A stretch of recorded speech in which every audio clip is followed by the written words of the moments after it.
So when you study racism, it's typically broken down into two categories: de jure racism and segregation and de facto racism and segregation. Now, de jure is the law, right? It's things like Jim Crow. It's things like the creation of the suburbs, which, for those who were unaware, when the suburbs were created following World War II, and many of the grant proposals written and approved by the federal government, it was stated that black people were legally prohibited to buy homes there. In many, it said that the white people who bought homes there were legally prohibited to sell them to black people. So that's two levels of exclusion. Then, of course, there's the 100-to-1 crack to cocaine sentencing ratio.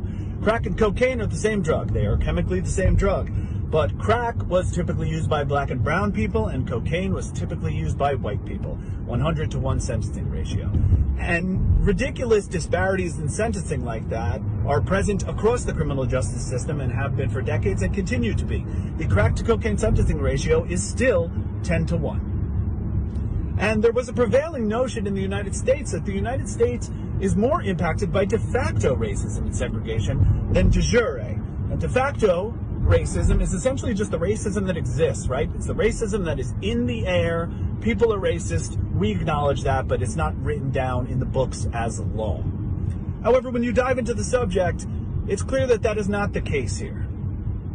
We as individuals are reflections of the systems we exist within, and our system, and law enforcement is a huge part of this system, has been unequal and biased from day one. This system, in my opinion, cannot be fixed. It needs to be dismantled and rebuilt. And you do not dismantle a system with hugs. Sometimes things need to break. Sometimes you need to make a point. So if you're a white person and you think the right time to talk about race is to criticize the response to a murder which punctuates decades and decades of inequality and brutality, you definitely need to shut the fuck up and read some books.